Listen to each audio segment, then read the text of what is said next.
Madame, Monsieur, bonjour. Nous sommes à peu près en ce moment 4000 ensemble, reliés par satellite dans 12 villes de France. On est là pourquoi? Tiens, ça c'est une question intéressante et je sais que dans l'organisation de cette journée d'aujourd'hui, beaucoup d'entre vous se la sont posées, se la posent encore aujourd'hui. On est là pourquoi au fait? Pour parler de quoi?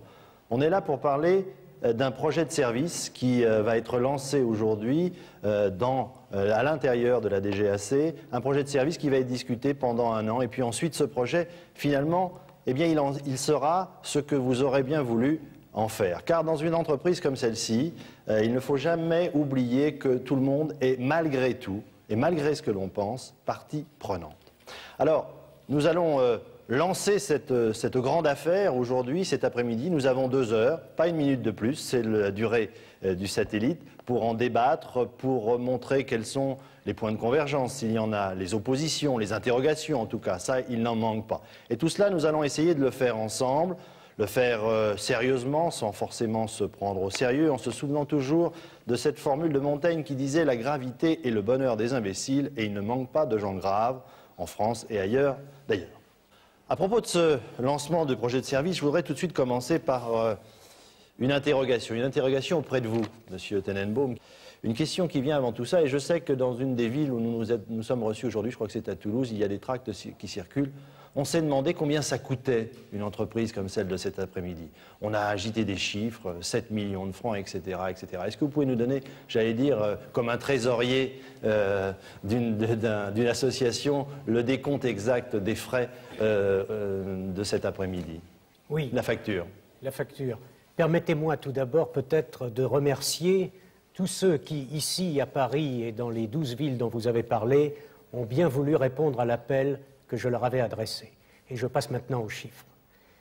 L'opération d'aujourd'hui coûte 1,7 million de francs hors taxe. Je crois que ce chiffre doit être rapproché de quelques éléments significatifs de notre administration. Rapporté au montant total des investissements hors construction aéronautique, puisque vous savez que la construction aéronautique, c'est de l'argent que nous prêtons aux constructeurs, ceci représente 2 pour 1000, 0,2%, c'est-à-dire relativement peu de choses par rapport à l'enjeu d'aujourd'hui. Vous l'avez dit, je voudrais le confirmer en ce qui me concerne, aujourd'hui c'est une opération de communication, une opération vérité. Il s'agit de dialoguer en direct entre vous et nous, l'équipe de direction qui sommes réunis ici et que vous retrouvez dans les 2 autres villes, pour échanger des idées et lancer ce projet. Alors je crois que c'est peu de choses face aux enjeux et face à ce qui nous attend dans le futur. Alors, ceci établi, bien mis à plat, j'espère que ceux qui voulaient prendre des notes les ont prises. J'en viens à ma question initiale, à savoir la méfiance, pour ne pas dire plus, qui entoure ce lancement d'un projet de service. Est-ce que ce n'est pas, vous connaissez les mots, un rideau de fumée, une opération de maquillage, quelque chose pour amuser le tapis? Alors j'ai dit tout à l'heure opération vérité. Alors il faut dire la vérité. Il est clair que l'objectif du projet n'est pas d'augmenter les salaires, ni de modifier les statuts de telle ou telle catégorie de personnel. Ce n'est pas ça l'objet du projet. L'objet du projet, c'est en communiquant ensemble, en regardant les problèmes que nous avons, les problèmes de la modernisation, les problèmes de notre organisation des services, de l'organisation territoriale, face aux grands défis qui s'offrent à nous, la libération du transport aérien, la création de l'Europe, de voir comment ont évolué nos missions, de les définir mieux ensemble, de telle façon qu'ensuite les choses soient possibles à faire. Car ne croyez pas qu'il suffit d'écrire une directive ou une note pour que tout le monde accepte ce qui est écrit dans la note. Ce qu'il faut, c'est réfléchir ensemble, élaborer ensemble des objectifs et les moyens de les atteindre, et c'est le projet qui nous le permettra, je l'espère. Alors, puisqu'on a décidé ensemble de parler vrai, c'est pas à vous que je vais rappeler qu'il y a 7 ans maintenant que vous êtes à la tête de la DGAC. Certains, lorsqu'ils vous voient mettre en œuvre ce projet de service, se demandent si c'est vous qui le conduirez jusqu'au bout. Ça, c'est une première question. Et deuxièmement, en quoi ils peuvent avoir confiance en vous dans cette affaire, parce que vous êtes un haut fonctionnaire et vous êtes payé pour savoir qu'un haut fonctionnaire, ça peut aller à un endroit, mais ça peut partir vers un autre. Tout d'abord, tout le monde le sait bien, dans la République, il y a continuité. Ce qui est fait par les uns est poursuivi par les autres. Ce n'est pas une question qu'à vraiment parler je me pose. Pendant ces 7 années auxquelles vous faites allusion, j'ai eu l'occasion malgré tout de faire un certain nombre de choses. Je rappellerai qu'en 1981, lorsque j'ai contribué à lancer la TR-42, je ne me suis pas posé la question de savoir si je resterais jusqu'au bout du programme. D'ailleurs, l'année d'après, c'est Michel Lagorce qui m'a remplacé à la tête de la DPAC pour mener cette opération. En 1984, lorsque nous avons préparé la création du budget annexe de la navigation aérienne, je ne me suis pas posé non plus la question. Ce que je peux vous dire, c'est d'abord que je ne sais pas, ce n'est pas moi qui déciderai de la durée ou de la poursuite de mon activité à la tête de la DGAC. Ce qui est important, c'est d'y croire, de vouloir le faire, et de toute façon, j'aurai le moment venu un successeur pour continuer. J'ajouterai quand même que ces 7 années m'ont permis de bien connaître cette administration, d'en mesurer les forces, mais aussi les faiblesses, et je crois que je suis pas mal placé, à tout le moins, pour lancer cette opération. Alors il y a d'autres flèches que l'on décoche contre vous, par exemple, sur le plan de la négociation sociale, on dit souvent qu'il est plus facile, en tout cas que cela se passe dans les faits, que l'on va discuter directement au ministère, que dans cette affaire, vous n'êtes pas forcément le mieux placé pour en débattre. Nous sommes dans une démocratie. Il y a des problèmes qui sont de nature politique et qui doivent être traités au niveau politique. Nous avons la chance d'avoir un ministre qui s'intéresse beaucoup aux problèmes sociaux et qui a contribué, pas trop pour moi, je vous expliquerai pourquoi tout à l'heure, et qui a beaucoup contribué à faire avancer un certain nombre de dossiers, et je dois dire que j'en suis très heureux. Ce qui me permet par ailleurs de consacrer beaucoup plus de temps que je ne l'ai fait dans le passé à d'autres choses qui sont autant de problèmes. L'Europe, il se trouve que pendant ces 6 derniers mois, la France a exercé la présidence des communautés. Il se trouve qu'également j'ai été désigné par mes collègues comme le président de la Commission européenne de l'aviation civile. Ceci me demande beaucoup de temps et il faut bien partager son temps entre différentes activités et tout ceci me convient tout à fait. Alors, dernière question avant d'engager plus avant le débat. La dernière question strictement personnelle, celle-là. Vous savez qu'il y a un film célèbre qui s'appelait « Y a-t-il un pilote dans l'avion ?» Alors, la question vaut pour vous, y a-t-il effectivement un pilote à la tête de la Direction générale de l'aviation civile? Alors non seulement il y a un pilote, vous voyez que j'exerce des efforts sur les commandes, il y a une équipe, un équipage et il y a un plan de vol, c'est notre projet. Nous avons voulu maintenant mettre en lumière ce qui nous semblait à la fois techniquement très, très sophistiqué et à la fois extraordinaire sur le plan d'une certaine forme de magie pour ceux qui sont des béotiens, c'est l'aspect positif de ce qu'est la DGAC.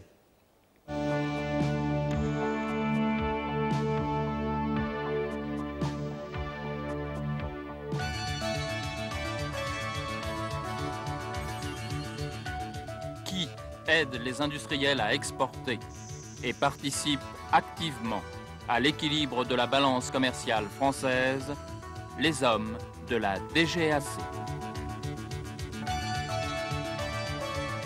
Qui a un œil sur tout avion en vol comme à terre, les hommes de la DGAC. Administratifs, ingénieurs, contrôleurs, techniciens, électroniciens se relayent et font de l'aviation française une des plus sûres du monde. L'aviation civile, pour moi, c'est une passion, je crois.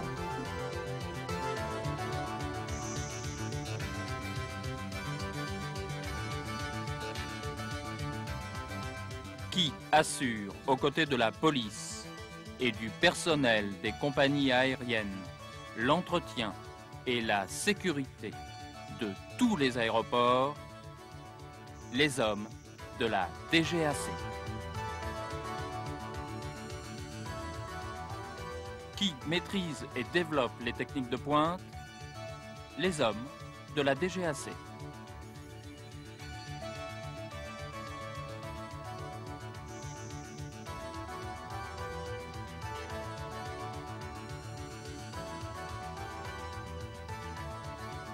Qui se prépare à vivre quotidiennement avec l'Europe, les hommes de la DGAC.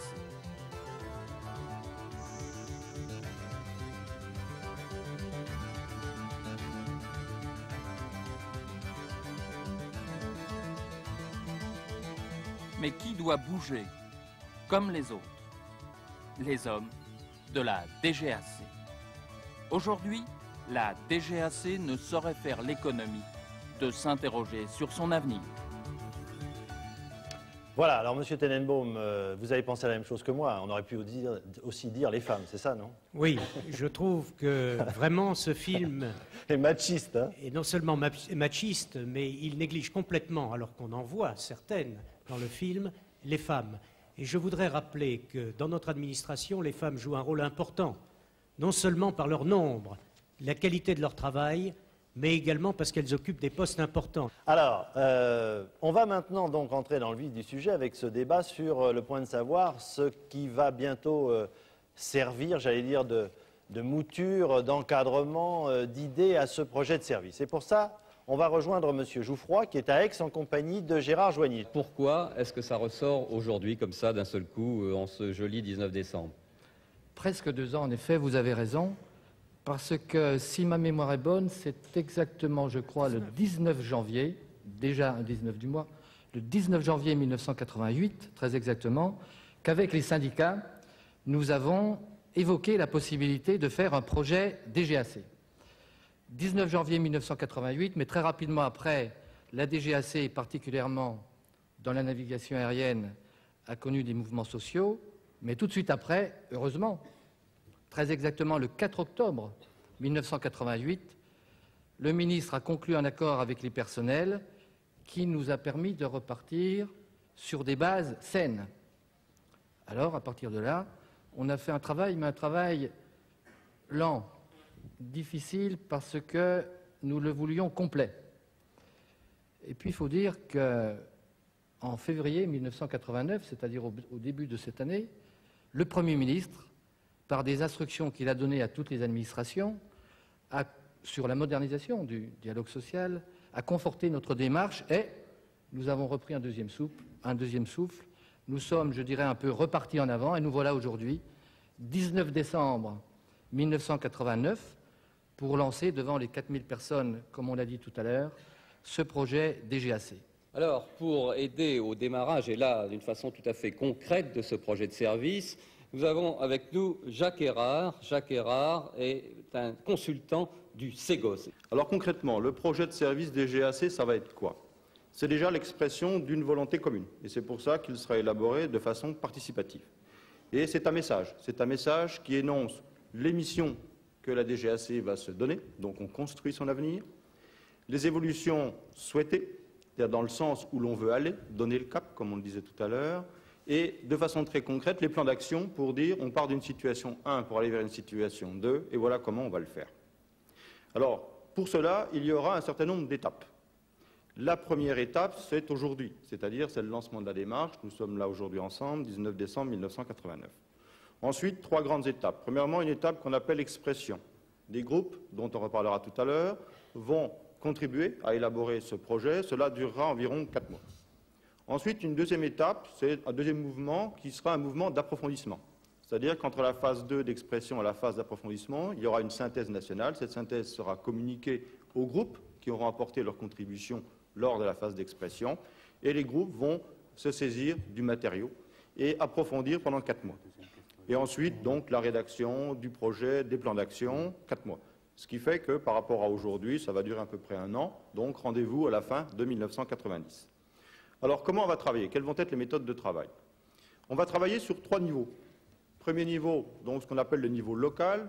90, prenez-le comme un nombre indicatif, 90 groupes d'expression et d'initiative vont se réunir et apporter leur contribution donc, à l'élaboration du projet. Pour faire marcher cette mécanique, au niveau régional, il y aura 9 comités de projet, 7 comités de projet en métropole et 2 comités outre-mer. Et au niveau national, un comité de pilotage qui sera l'organe de travail. Et à tous les niveaux, niveau régional et niveau national, il y aura concertation avec les organisations syndicales qui seront associées à l'élaboration du projet. Alors, si vous voulez bien, reprenons chacun de ces 3 niveaux. Donc, niveau local, concrètement, comment ça va se passer? 90 groupes d'expression et d'initiative vont se réunir, donc 10 à 12 personnes. Pourquoi 10 à 12 personnes? Parce que je dirais que c'est un bon chiffre pour pouvoir travailler et produire. Il y aura un animateur DGAC qui va animer le groupe d'expression et d'initiative, et ce groupe va travailler sur un thème. Il va sembler plus intéressant de centrer la réflexion sur un thème plutôt que sur tous les thèmes. Ça permettra sans doute d'être beaucoup plus riche. Ce groupe, on va lui demander quoi? On va lui demander de parler des évolutions souhaitables, telles que lui, il les souhaite, c'est-à-dire le groupe. On va lui demander des suggestions de plan d'action et on va lui demander de dire des choses sur les valeurs clés sur lesquelles l'évolution de la DGAC va se fonder. Ça, c'est le niveau local. Ensuite, le niveau régional. Le niveau régional, c'est le niveau qui, je dirais, permet au groupe de travailler. Il y a donc 9 comités de projet. Avec chaque comité de projet, il y aura un coordonnateur. Ce sera lui qui assurera la logistique de fonctionnement. Ces comités de projet vont organiser la démarche. Ils vont se concerter tout au long de la démarche avec les représentants du personnel. Et puis, ils examineront les comptes rendus des groupes pour en faire une synthèse nationale. Alors, au niveau national, on va trouver donc un comité de pilotage qui est composé de M. Jouffroy, ici présent, de M. Crozoli, Jacquard, Marquigny, Réveillon et Villiers. Il y aura un coordonnateur national qui lui aussi va assurer la logistique, c'est Thierry Reviron, et le comité stratégique qui est le lieu de concertation entre la direction, les organisations syndicales, et il appartiendra à ce comité stratégique d'arrêter et de fixer les grandes orientations du projet. Voilà, quelle est la mécanique en quelques mots qui va servir à l'élaboration du projet. Bien, on va maintenant passer aux 3 thèmes qui ont été sélectionnés par la Ségos dans leur enquête préliminaire après ce premier tour d'horizon. Alors, cette enquête préliminaire a permis de diviser les problèmes en 3 thèmes: sécurité, Europe, modernisation. Alors, on va prendre le premier thème tout de suite, qui est celui de la sécurité et de la sûreté. On va d'abord regarder un petit document qui va nous mettre dans l'ambiance de ce problème que nous allons tout de suite aborder. Il y a toujours un moment au moment du décollage où on se dit sûrement cette fois-ci il ne décolle pas. Moi j'ai confiance aux pilotes, je sais que ce sont des très bons pilotes, mais une roue ne peut ne pas sortir. Techniquement, j'ai très peur. Ah, vous pensez aux explosifs? Il y a des fouilles de bagages qui ne sont pas faites parce qu'il y a un aléa et que la personne qui est chargée de la sécurité, elle parle avec son voisin. Enfin, ça dépend des pays. Je peux vous dire que pour les États-Unis, ils sont autrement plus exigeants. C'est ma vie, donc je suis prêt à sacrifier 1 heure ou 2 heures pour savoir que je suis en sécurité. Voilà donc pour ce document. Alors nous avons ici M. Franssen et M. Touzeau. M. Franssen, vous êtes responsable de la sécurité. Alors sur ce point, il y a des questions qui se posent dans ce reportage. Questions qui sont les suivantes. Est-ce que la sécurité est vraiment assurée dans les faits? Eh bien, dans les faits, la sécurité est assurée par tous ceux qui conçoivent, produisent, exploitent, entretiennent les avions et ceux qui pratiquent l'aviation. Le rôle de la DGAC est de donner, tout à l'heure j'ai entendu parler de supplément d'âme, ce supplément qui permet que l'ensemble des partenaires jouent un jeu cohérent, que chaque brique complète bien la brique précédente et que le système dans sa totalité permette d'atteindre les objectifs de sécurité que peuvent souhaiter tous les usagers. Alors, je voudrais rappeler en effet que notre fonction est tout à fait au service des usagers et de ceux qui pratiquent l'aviation civile en France. Et notre mission, donc, est là, d'une part, réglementaire et contrôle, et d'autre part, formation au profit de la sécurité. Est-ce que votre métier de la sécurité, il est surtout aujourd'hui, et de la sûreté, il est surtout aujourd'hui une question de moyens? Oui, c'est à la fois, c'est une question de moyens, bien sûr, mais c'est aussi une question d'état d'esprit.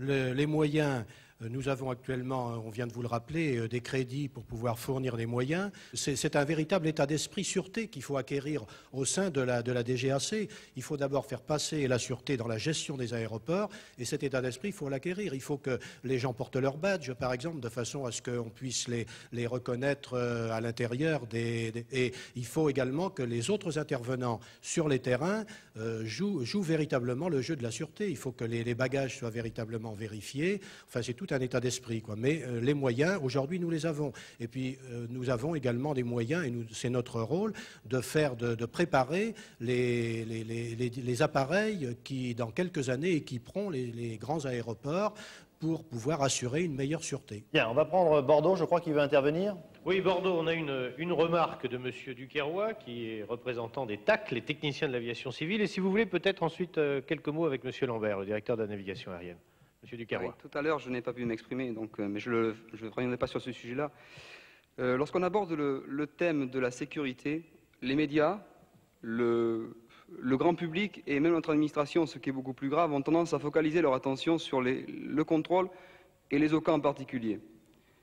Il faut savoir que les TAC interviennent non seulement au niveau du contrôle, bon c'est vrai, sans eux, la moitié des aérodromes, presque la moitié des aérodromes ne seraient pas contrôlés, mais ils interviennent aussi dans les bureaux de piste pour l'information des pilotes, dans les BTIV en assurant notamment le service d'alerte, à l'ENAC et dans les services, dans les centres SFAC pour la formation, et aussi dans le cadre du contrôle technique comme un peu garde-fou des transporteurs aériens. Le mécontentement des techniciens de l'aviation civile face aux OCCA, aux officiers contrôleurs de la circulation aérienne. Alors, Monsieur Lambert.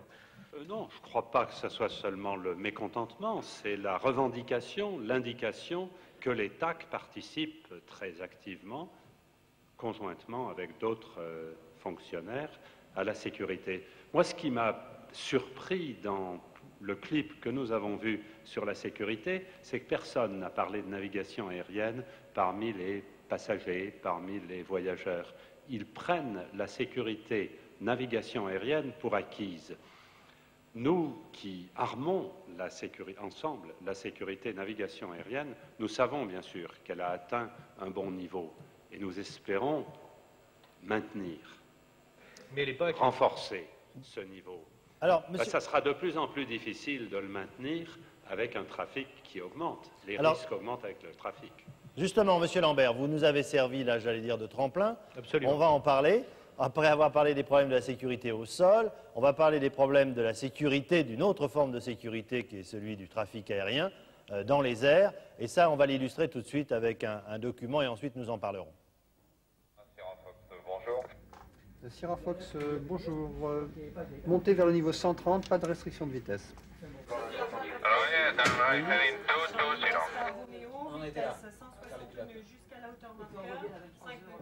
Les radars sont assez vieux, commencent à être pas trop performants. Ce qui peut par exemple poser des problèmes lorsque la météo est mauvaise. La sécurité, c'est la préoccupation numéro 1 des contrôleurs aériens et de la DGAC.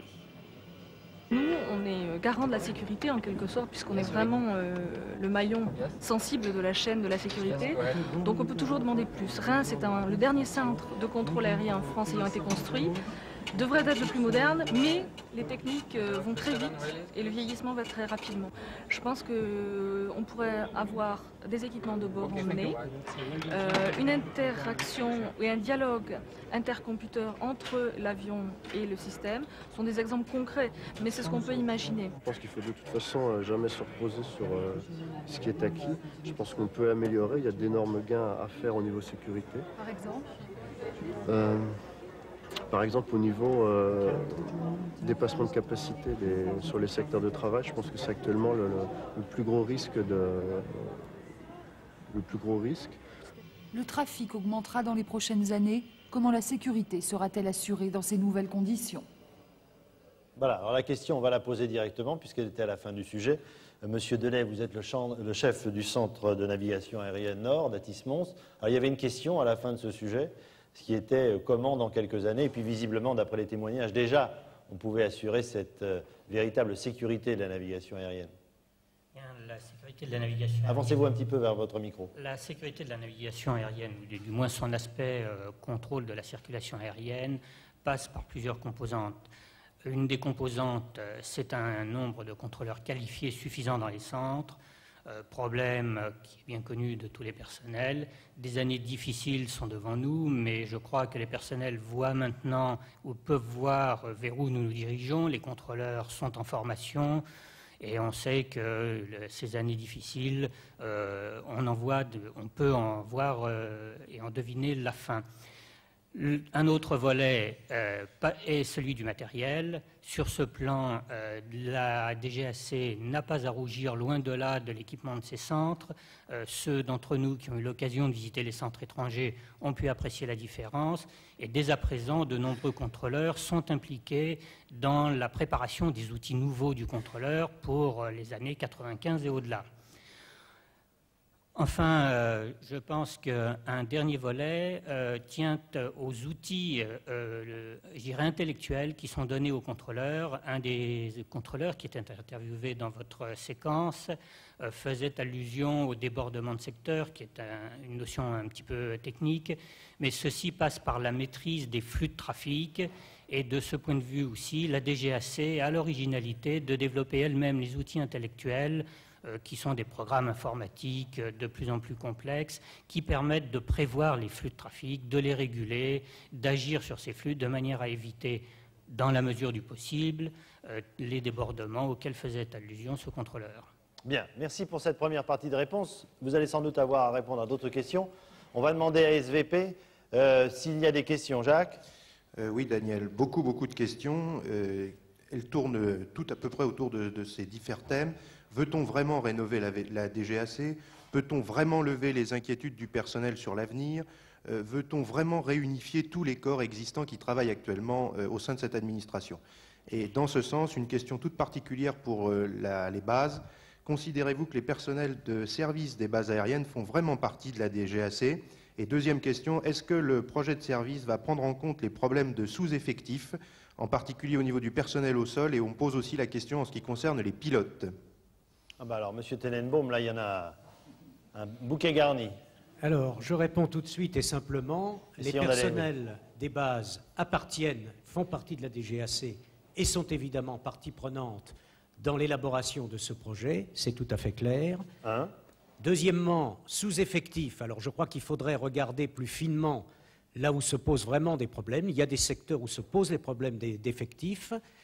Je voudrais dire à cet égard que nous sommes dans la fonction publique, et nous y sommes parce que la majorité, pour ne pas dire la quasi-totalité des personnels, souhaitent être dans la fonction publique. Et dans la fonction publique, il y a des directives, il y a des contraintes qui font que les effectifs ont plutôt décru, sauf là où se posent des problèmes spécifiques dus à la croissance du trafic. On a recruté des contrôleurs, on a recruté des ingénieurs, on a recruté d'autres personnels, et c'est évidemment une de nos préoccupations que d'avoir les personnels nécessaires pour faire fonctionner correctement notre administration. Enfin, sur les pilotes, nous avons, tout le monde le sait, on en a beaucoup parlé, nous avons un manque de pilotes et nous avons accru considérablement le nombre de pilotes formés. Nous formions dans le temps à l'ENAC entre 20 et 30 pilotes, nous en formons maintenant environ 180. Ça n'est pas suffisant.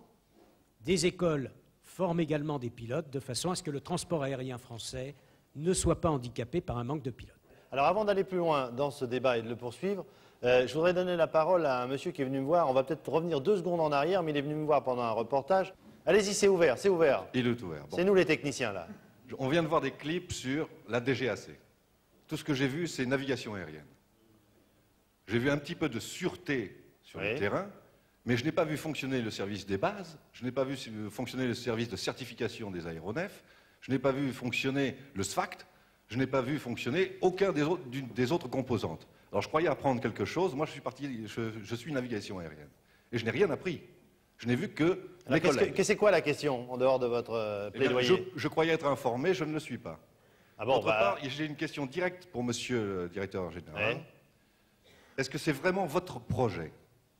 Vous n'avez participé qu'à une seule des réunions de mise en place de ce projet. Est-ce que vous êtes vraiment persuadé de la validité de ce projet? Est-ce que vous avez vraiment envie de le réaliser? Je crois qu'il y a en partie répondu tout à l'heure, dans l'interview début. Un projet DGAC, c'est l'implication de son directeur. Bon, attendez, oui, alors là, on est en train de revenir largement en arrière. Je ne sais pas si j'ai bien fait, moi, tiens. Je suis navré. Monsieur je suis navré, mais si on ne peut pas s'exprimer, okay, il va vous répondre maintenant, il va vous répondre. Monsieur Tenenbaum. Que j'ai participé à plus d'une réunion. Alors, rectifiez votre calcul. Ce n'est pas une réunion, c'est plusieurs réunions à laquelle j'ai participé. Et je n'aurais pas dit ce que j'ai dit au début si je n'y croyais pas. Et je ne serais pas là. Bien. Monsieur, alors, si vous pouvez passer... Question très courte, s'il vous plaît. Oui. Dans le projet Segos, qui a été développé, il était question des organisations syndicales et des associations professionnelles. Elles disparaissent. Qu'en est-il? Bien. Alors maintenant, on va passer le micro. Alors, les associations? Écoutez, je crois que c'est clair. C'était écrit sur le projection. Non. Bien. Alors, est-ce qu'on peut dire à monsieur que les associations y sont conviées également? Mais oui, ça va de soi. On va enchaîner sur le problème, pour en revenir à notre problème de sécurité de la navigation aérienne. On va parler de l'Europe. Alors pour parler de l'Europe, ça va vous sembler peut-être un petit peu paradoxal. On va regarder un document qui nous vient des États-Unis. C'est un document assez exceptionnel. Je ne pense pas que beaucoup d'entre vous l'aient vu, si quelqu'un l'a vu.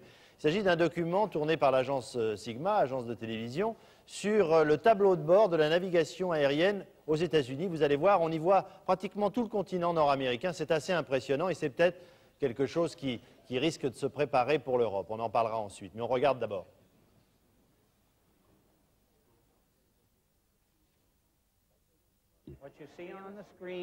Chaque petit point que vous voyez sur cet écran représente un avion en vol aux États-Unis en ce moment. Soyons plus précis et regardons uniquement les avions qui se dirigent vers Dallas parmi tous les autres. On peut donc voir en jaune les avions qui se dirigent vers Dallas, un de nos plus grands aéroports. On peut encore affiner la recherche et comprendre le détail de cette toile d'araignée d'avions et ainsi mieux appréhender la congestion du trafic aérien. Il est possible pour l'administration fédérale de l'aviation, en utilisant ces informations, d'éviter des retards excessifs et de faciliter le trafic aérien à travers tous les États-Unis. Ce bijou de technologie avancée coûte la bagatelle de 120 millions de francs. Mais il implique que toutes les tours de contrôle d'Europe adoptent le même système, impressionnant de précision. Alors, Monsieur Tenenbaum, on vient de voir ce document américain. Est-ce que c'est quelque chose vers lequel vous tendez, auquel vous êtes vous-même opposé? Non, moi je n'y suis pas opposé. J'ai même vu cet équipement il y a à peu près 1 an et demi à Washington. Le problème, c'est qu'aux États-Unis, il y a un État fédéral et un seul système. En Europe, où il y a 4 fois moins de trafic, il y a 23 systèmes, 40 centres. Et ça, c'est un des problèmes de tout de suite. Le problème qui se pose à l'ensemble des États européens, si nous voulons que le développement du trafic dans cette partie du monde se poursuive harmonieusement, c'est que nous travaillions plus ensemble. Et je crois que beaucoup trop de gens, y compris dans notre maison, se regardent trop le nombril. Il faut sortir de chez soi pour voir les problèmes. Alors le problème, c'est d'abord d'harmoniser les systèmes, ça a été dit, et nous avons lancé une task force au plan européen pour le faire. C'est aussi prendre des décisions pour que chaque État membre de la communauté n'achète des équipements de navigation aérienne que s'ils sont conformes à des normes techniques communes, pour que les systèmes communiquent entre eux. Ceci est déjà engagé, a déjà été fait, et nous progressons dans cette voie qui nous permettra, je l'espère assez vite, d'avoir des systèmes, non pas un système non pas unique, je n'y crois pas à échéance relativement brève. Un système supranational qui permettrait... Certainement pas à court terme, ni à moyen terme, mais des systèmes européens harmonisés, voire même intégrés techniquement, de telle sorte que lorsqu'un avion passe une frontière, il n'y ait pas de problème entre les contrôleurs des deux côtés de la frontière. Bien, alors on va poser la même question à M. Lambert, qui est directement intéressé, bien entendu. M. Lambert à Bordeaux. Monsieur Lambert, et si vous voulez ensuite, je crois qu'on a une question dans la salle justement sur l'Europe et la navigation. Oui. D'accord. Il serait illusoire de réaliser cette nuit ou le 31 décembre d'un coup de baguette magique une intégration d'abaisser les pavillons nationaux et de monter des pavillons à 12 étoiles et peut-être demain un nombre différent. Ce que nous allons essayer de faire ensemble, et les autres États européens sont aussi intéressés que nous, c'est une intégration qui commence par une harmonisation. Essayons de viser la transparence, de façon à ce que l'utilisateur ne sache pas qu'il passe par des centres successifs qui sont dans des états différents, de même que l'utilisateur actuellement de notre espace aérien national n'est pas particulièrement gêné de changer de centre. C'est un peu similaire pour lui au fait de changer de secteur à l'intérieur d'un même centre. Voilà ce que nous allons essayer dans la première étape. Le directeur général a parlé des problèmes européens, mais je pense qu'aujourd'hui, on ne peut pas ne pas évoquer les propositions qui ont été faites par les compagnies aériennes en termes d'Europe, à savoir qu'elles ont chiffré les retards à 5 milliards et qu'elles ont ciblé très fort sur des sujets qui sont, sur des raisons qui sont éminemment fausses. On le sait tous ici quand on a discuté, à savoir les routes trop longues. Les routes sont estimées trop longues en Europe de 40%, c'est ce que dit l'AEA, et les niveaux de vol sont tout à fait inadaptés, et elle préconise un système unique qui réglerait spontanément tous ces problèmes. Et pour aller vers ce système, elle propose une structure de droit privé où les compagnies seraient majoritaires. Alors, quand on parle d'Europe, moi j'aimerais aussi qu'on commence par répondre à ces critiques qui sont faites de notre système, et on le sait, on en a discuté notamment à Bordeaux, ça ne tient pas la route. Donc j'aimerais que notre direction générale couvre ce terrain. Et malheureusement, ces explications sont reprises au plus haut point, et notamment par Van Miert, qui est le commissaire européen au transport, qui dit dans une interview, eh bien effectivement, il faut diminuer le nombre de centres, il faut aller vers 5 centres en Europe au lieu de 42, alors qu'on sait que ce n'est pas un raisonnement technique qui tient la route, et il propose aussi d'aller vers une structure de style Eurocontrol de droit privé. Alors, ok, merci, j'ai compris votre question. Monsieur Lambert. Non. Ah, écoutez, attendez. Ce que j'aimerais, gentil, là, c'est plus une question, c'est que Attendez, on va repasser la parole à Paris. Attendez. Et pas qu'on se contente d'effleurer le sujet. On va vous laisser... Voilà, très bien.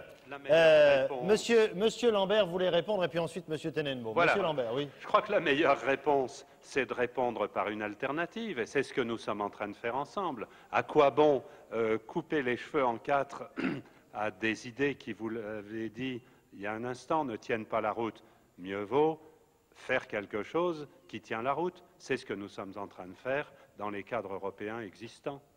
Si ça marche, on aura rogné les ailes à ce canard. Bien, alors Monsieur Tenenbaum, qu'est-ce qui tient la route aérienne? Bon, moi, si vous voulez, je vais être encore plus net que ne vient de l'être Monsieur Lambert. Je l'ai d'ailleurs expliqué au cours d'une réunion aux différentes organisations syndicales, y compris celle que représente Monsieur Jousse.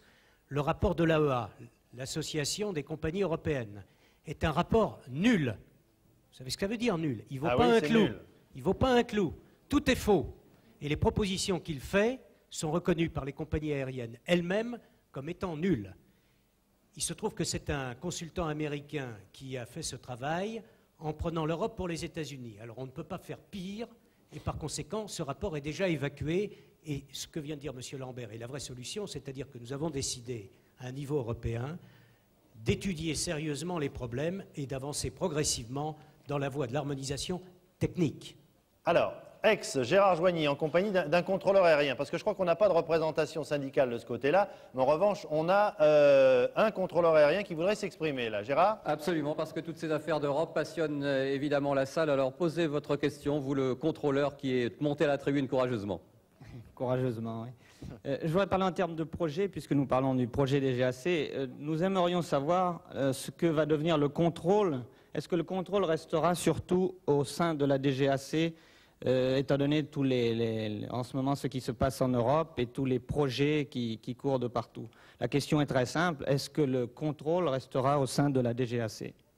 Bien, alors Monsieur Tenenbaum, c'est ça le grand problème. Est-ce qu'on sait qu'il y a un certain nombre de contrôleurs aériens qui voudraient bien peut-être, étant donné leur importance qu'ils ont acquis aujourd'hui, partir vers d'autres sphères plus bruxelloises que parisiennes ou françaises?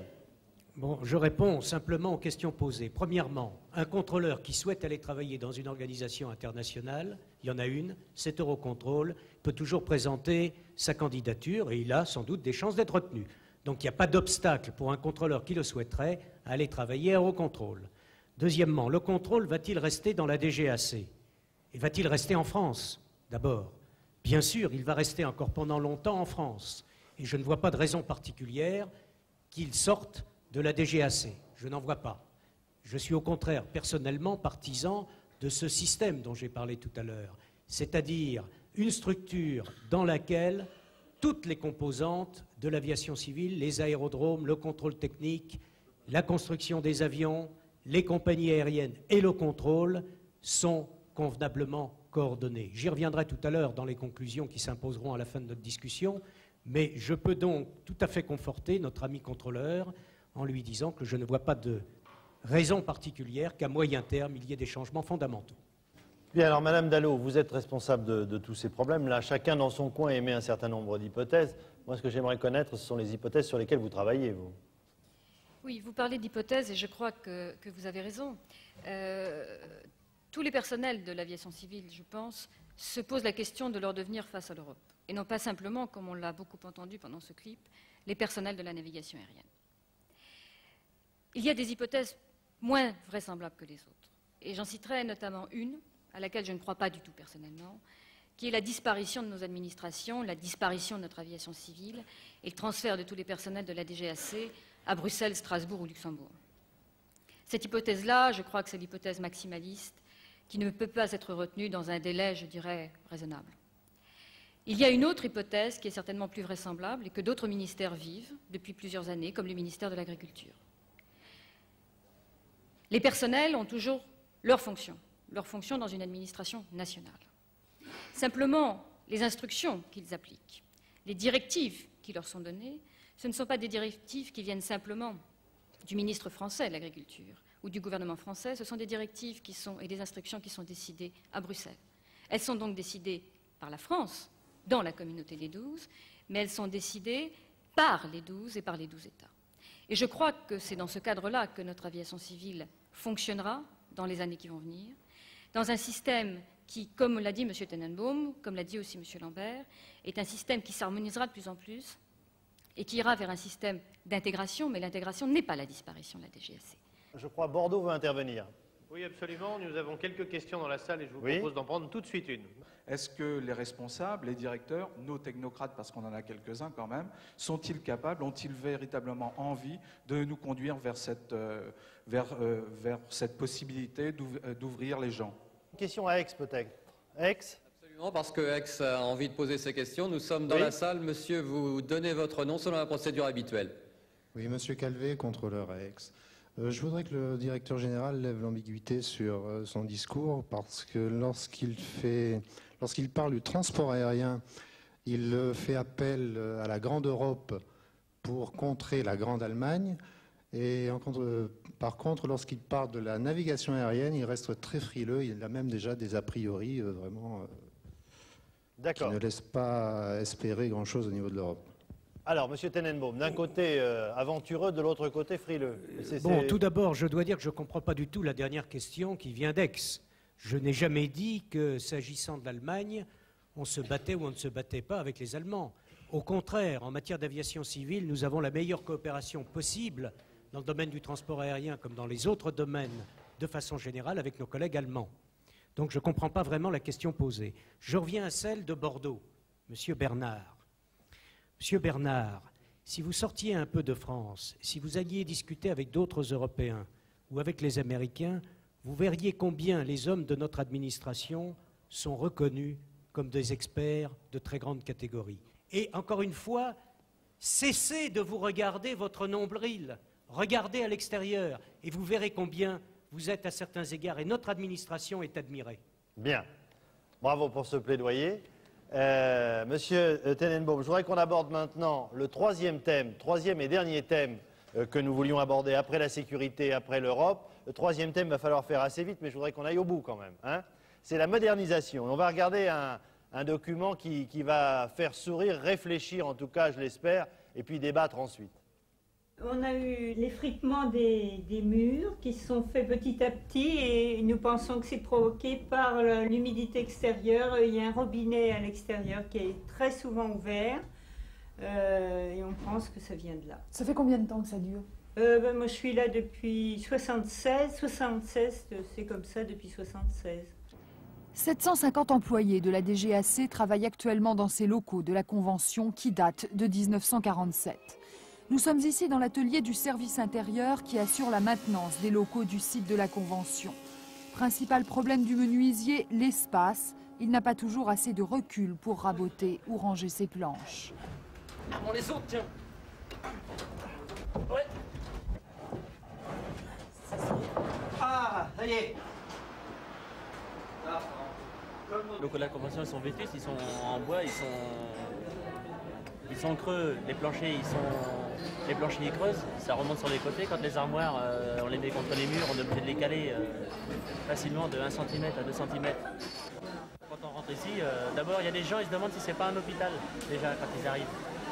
Ils arrivent à se tromper entre l'hôpital Boussicot ici. C'est dans ce bureau que la DGAC reçoit les candidats pilotes de ligne.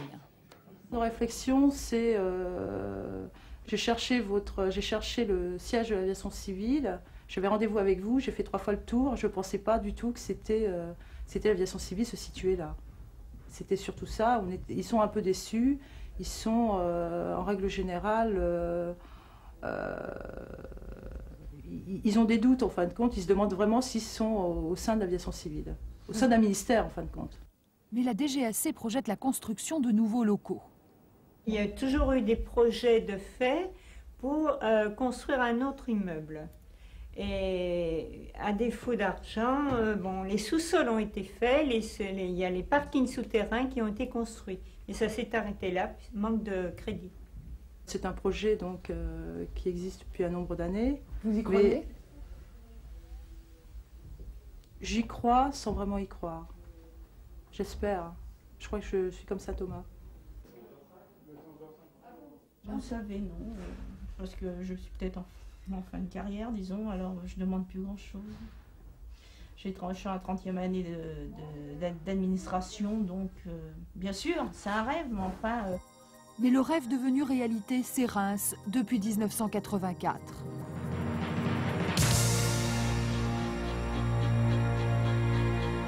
Ce centre régional de la navigation aérienne emploie 305 personnes. Ici, tout a été conçu pour le confort du personnel. Modernisme et design, au centre du bâtiment, un jardin d'hiver sur lequel s'ouvre la cafétéria. En dessous, une salle de gymnastique et un cours de tennis. Les bureaux sont impeccables pour permettre de travailler avec une organisation maximum, y compris dans le pouls du centre de navigation aérienne, la salle de contrôle.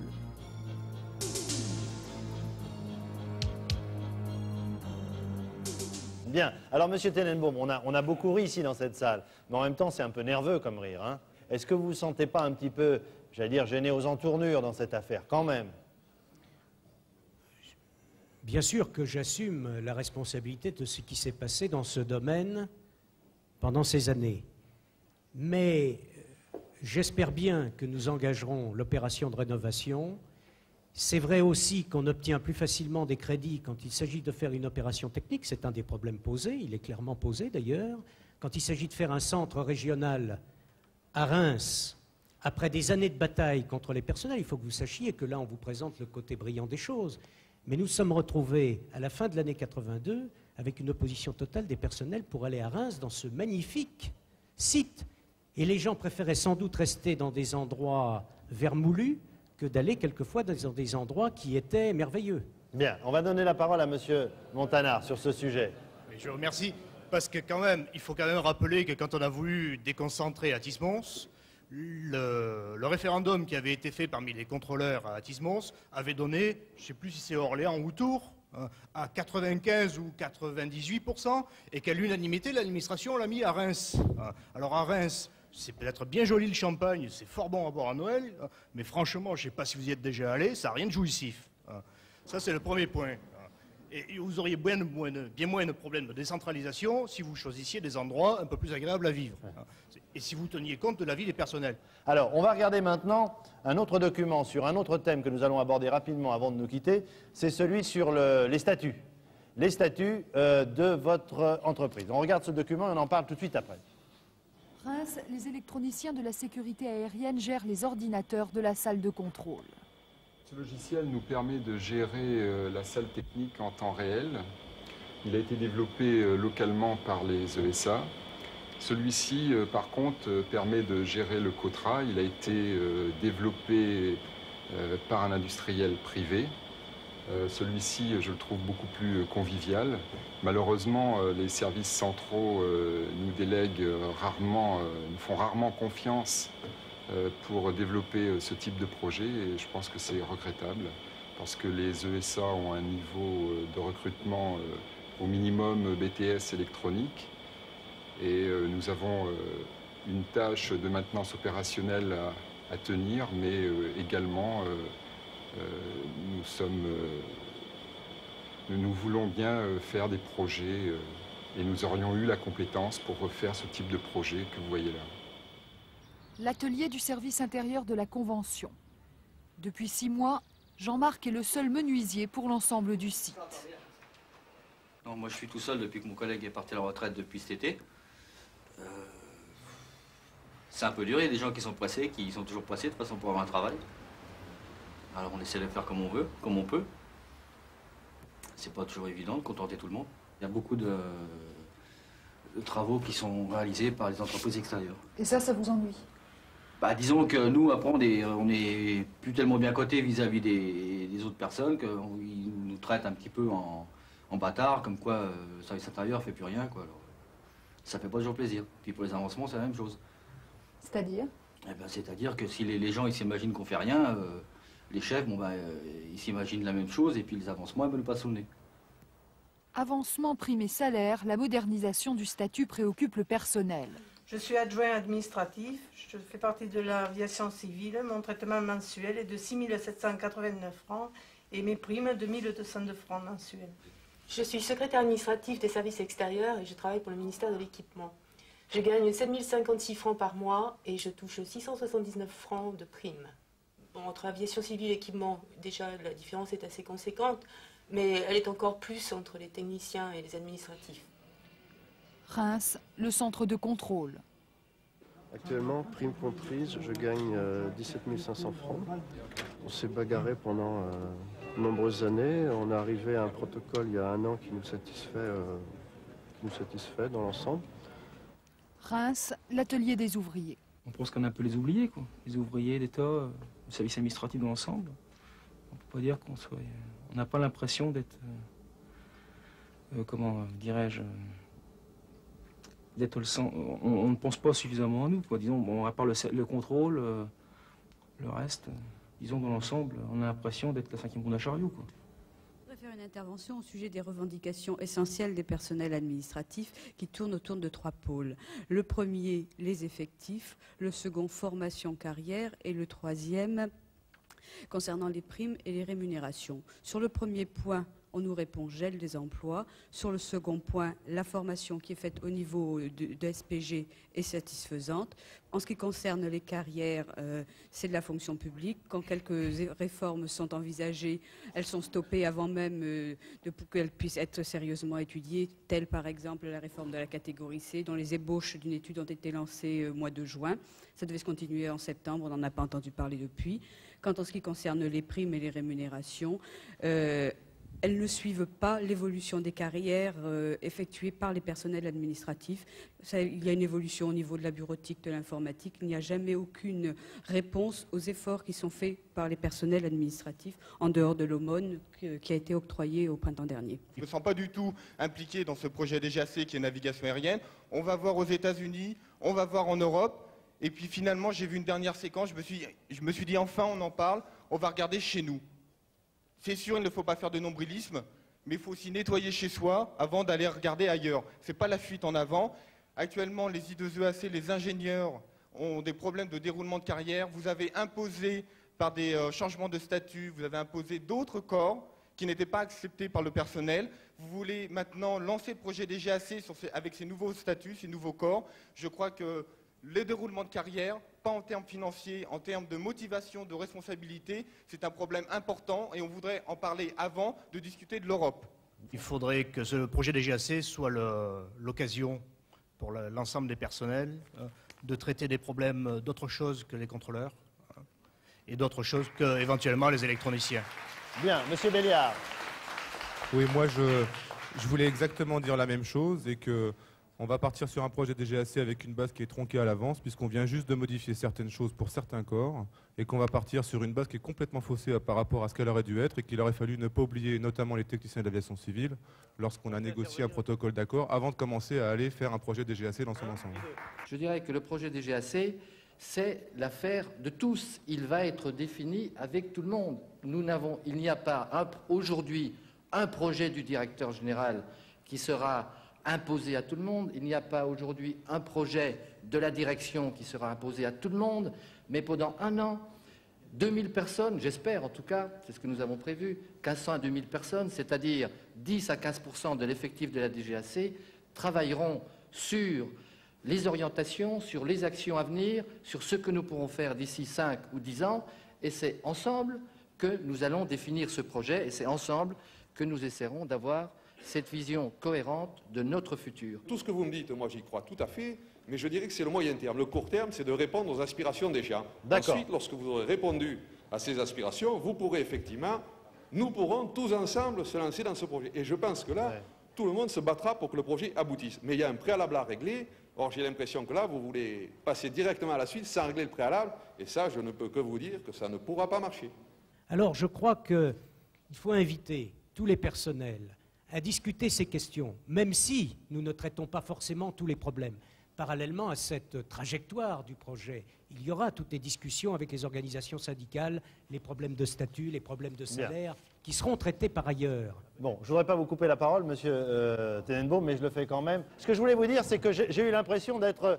J'aurais pu être en antenne 2 aujourd'hui, c'est à peu près le même discours que j'entends à longueur d'année. C'est vrai que ce n'est pas un problème simple à résoudre. C'est vrai qu'aussi des entreprises comme les nôtres sont encore aujourd'hui soumises à un certain nombre de contraintes qui sont involontaires, aussi bien de la part des personnels que de leurs responsables. Ils sont happés vers une concurrence dans laquelle ils se retrouvent et qui les présente comme une entreprise, alors qu'ils savent bien eux-mêmes, vous le savez bien vous-même, qu'on n'est pas véritablement une entreprise. C'est toutes ces contradictions qu'il faut gérer, au niveau des salaires, qui ne peuvent pas être les mêmes, au niveau de l'organisation, qui ne peut pas être la même. Mais ça, il faut le gérer. Et je crois que dans ce domaine-là, on est tous plus ou moins responsables. Je crois que personne ne peut rester sur le bord du chemin en se disant « je ne fais pas partie de cette négociation, qu'on me donne mon argent et qu'on ne m'en nuit pas avec le reste ». Ça, je crois que ça n'est pas vraiment possible. Parce que si on fait ça, nous tous qui travaillons dans ce type d'entreprise, je crois qu'on fait une erreur fondamentale. Je crois que si on veut s'en sortir, si on ne veut pas finir, je veux dire, dans une entreprise qui n'aura plus de sens, qui sera une vague administration. Si on veut nous-mêmes la sortir de là, je crois qu'il faut qu'on se sente tous concernés. Il ne faut rien oublier de nos revendications essentielles, mais je crois, je dis ça comme si j'étais dans votre entreprise, mais je me sens véritablement concerné par vos problèmes. Je crois que tout ça, il faut vraiment essayer de le mettre sur la table. En tout cas, j'étais ravi de passer cet après-midi avec vous. Je pense que tout le monde a voulu que la discussion démarre. Il y a des documents qui vont vous être remis pour ceux qui sont intéressés, qui vont être remis à la sortie des différentes salles dans lesquelles vous vous trouvez. Si vous voulez vous procurer, pour participer justement à ce projet de service, vous pouvez le faire. Et puis maintenant, je voudrais simplement vous dire au revoir et merci de votre attention à tous.